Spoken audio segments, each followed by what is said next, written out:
Quand un homme cherche à séduire, il croit devoir impressionner. Mais plus il en fait, plus il s'efface. Alors cher ami, dès l'instant où tu exhibes sans raison ton métier, tes exploits ou tes possessions, tu ne séduis plus, tu quémandes. Et ce que tu crois être du charisme n'est souvent qu'un aveu d'infériorité. Ce n'est plus toi qu'elle voit, mais ton besoin d'être validé. Or, le désir n'est rarement dans la démonstration. Il est clos dans la rareté, le naturel, la présence assurée. Et aujourd'hui, tonton Kamal tue ce réflexe. Et à l'issue de cette vidéo, tu marcheras avec la prestance de celui qui n'a rien à prouver. Dans ma dernière vidéo, cher ami, nous avions évoqué le besoin de justification et à quel point ce besoin était une démonstration d'incertitude et d'insignifiance. Alors, autant le besoin de justification était le propre de l'homme qui cherche à être compris, autant le besoin d'impressionner est l'apanage de l'homme qui veut briller, qui veut se démarquer, qui veut sortir du lot aux yeux d'une femme. Or, celui qui cherche à impressionner se met, encore une fois, comme celui qui cherche à se justifier, en position d'infériorité face à une femme. Et tu as beau avoir toutes les qualités requises, encore une fois, c'est comme la multiplication. Tu as beau multiplier n'importe quel grand nombre par 0, ça donne 0. Ça s'annule. Donc, le besoin de briller, le besoin d'impressionner une femme annule toute séduction. Parce que dès lors, tu te mets en position d'infériorité. Or, aucune femme ne veut un homme qui se sent inférieur à elle. Et le premier point que je voulais souligner dans cette vidéo, c'est que le besoin d'impressionner, c'était une forme d'immaturité masculine. Pourquoi ? Parce que le besoin d'impressionner apparaît dès l'adolescence. Dès qu'on commence à s'intéresser aux femmes, il y a ce besoin de les épater, d'attirer l'attention. Donc quand tu étais gosse, cher ami, quand on était adolescent, tu te rappelles, on essayait de faire un peu le clown, on se donnait en spectacle, on se battait entre nous pour attirer l'attention des filles. Et en grandissant, les hommes qui continuent à chercher à impressionner par des tactiques diverses, différentes de l'adolescent bien évidemment, dans des arènes plus grandes, eh bien, ce sont des hommes qui n'ont pas pu muter, qui n'ont pas compris que le besoin d'impressionner, au contraire, repoussait les femmes. Parce que le gars qui a eu de l'expérience et de la réussite en séduction en grandissant a compris que, au contraire, la séduction, c'est l'arène où l'absence d'effort est récompensée. Dans tous les domaines de la vie, ce sont tes efforts qui vont apporter des résultats. Sauf en séduction. Et c'est tout le paradoxe de la séduction. La séduction, c'est le propre de l'absence d'effort. Moins tu fais d'efforts, plus tu parais confiant, plus tu parais solide, plus tu parais inébranlable. Plus tu n'as rien à prouver, plus tu séduis. Parce que les femmes recherchent l'homme qui est à l'aise avec lui-même, qui émane de lui ce sentiment de certitude, ce sentiment d'ancrage dans sa réalité. Alors que ceux qui cherchent à impressionner, ceux qui essayent de se vanter, qui essayent de mettre en avant leur statut, ne montrent qu'une seule chose, c'est qu'ils accordent beaucoup plus d'importance à l'opinion d'une femme qu'à leur propre opinion. C'est qu'ils ne sont pas à l'aise avec eux-mêmes et c'est qu'ils ont un manque à combler, qu'ils cherchent à combler par le fait d'impressionner. Alors que l'homme confiant se suffit à lui-même. Lorsqu'il est devant une femme, il n'a pas besoin de faire un étalage de ses connaissances ou de ses possessions. Il se suffit à lui-même. Il est là, il passe un bon moment, il cherche à savoir si cette fille est intéressante aussi, il la taquine, il a des compétences en séduction et il se contente d'être dans le moment présent. Alors que celui qui cherche à impressionner, encore une fois, il essaye de gagner des points. Parce qu'il se sent comme un élève devant sa professeure. Il essaye de l'impressionner, de lui en mettre plein la vue. Il veut grandir à ses yeux. Or, dès que tu veux grandir aux yeux d'une femme, c'est que tu es petit de base. Et crois-moi, cher ami, les femmes le ressentent très vite lorsque tu essayes de les impressionner ou de te vanter.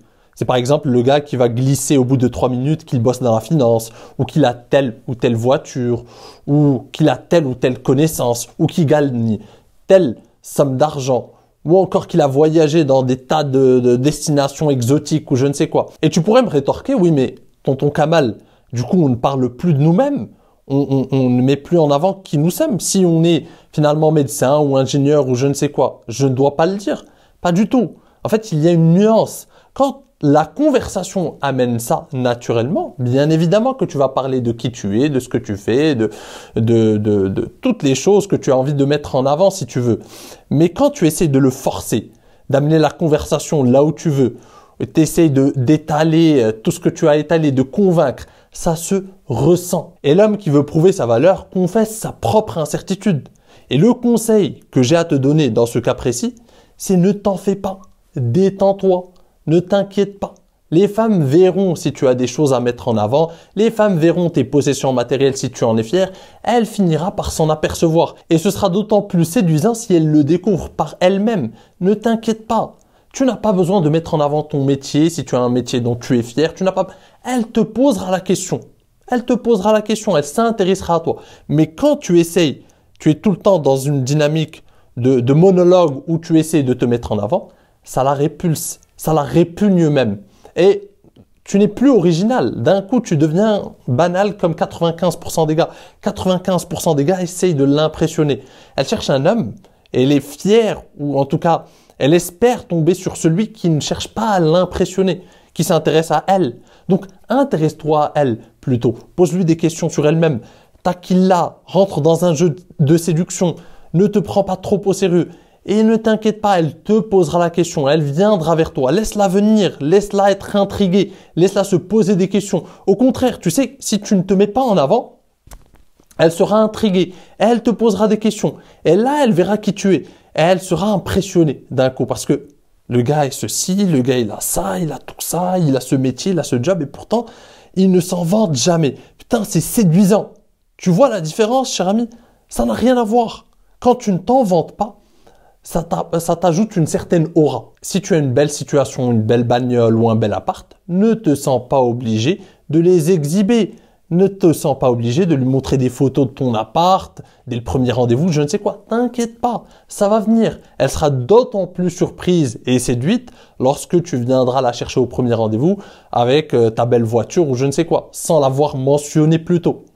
Tu vois la différence, cher ami? Je ne dis pas que les choses matérielles ou que tes connaissances ou que toutes ces choses qui te caractérisent et que tu as gagné par la force de ton travail et de ton mérite ne valent pas grand-chose aux yeux des femmes. Ça vaut quelque chose, mais ça vaut quelque chose lorsque ce n'est pas l'objet de tes vantardises. Le deuxième point de cette vidéo, c'est que l'homme qui impressionne sans vouloir impressionner, c'est celui qui la marque finalement. Parce que l'authenticité est plus séduisante que la stratégie. Le gars qui est là, qui par sa seule présence se suffit à lui-même, qui ne cherche pas à étaler des connaissances ou à étaler des possessions, qui se contente de s'intéresser à la fille en face de lui, qui la traite comme son égale, qui n'a pas besoin de marquer des points, qui se contente de jouer, de taquiner, de rentrer dans le jeu de séduction, de s'intéresser à elle, de voir aussi si elle est intéressante, de voir aussi si elle a des choses à mettre en avant. Eh bien, lui impressionne par son calme, par sa retenue, par son élégance, parce que tout ce qui est ostentatoire, tout ce qui essaye, tout ce qui se crie, devient vulgaire. Tout ce qui a besoin d'être exhibé devient une sorte d'étalage que les femmes voient comme des efforts de surcompensation.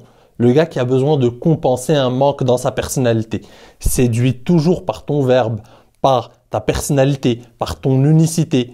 Et tu sais, l'un des paradoxes des relations humaines, des relations amoureuses, et ce qui fait le charme de ces dernières, c'est qu'on plaît souvent grâce à l'un de nos défauts. Vois-tu, cher ami, c'est bizarre, mais c'est souvent un défaut un peu mignon, qui va marquer ou qui va rester ancré dans l'esprit de l'autre. Et l'imperfection, Dieu nous a créé ainsi, c'est que notre imperfection devient notre force, devient notre unicité. Nous sommes des êtres imparfaits. Et l'homme séduisant, c'est celui qui assume son imperfection pleinement. Tu ne seras jamais parfait. Les femmes n'attendent pas d'hommes parfaits. Au contraire, elles attendent des hommes assumés, pleinement à l'aise avec leurs imperfections, avec leurs qualités et leurs défauts, et qui sont fiers d'être qui ils sont. C'est ça qui les attire. Alors, si tu cherches à impressionner, c'est que tu essayes de masquer tes imperfections et que tu essayes de te montrer sous ton meilleur jour. Ça ne marche pas comme ça. La séduction a besoin de se mettre à nu un minimum.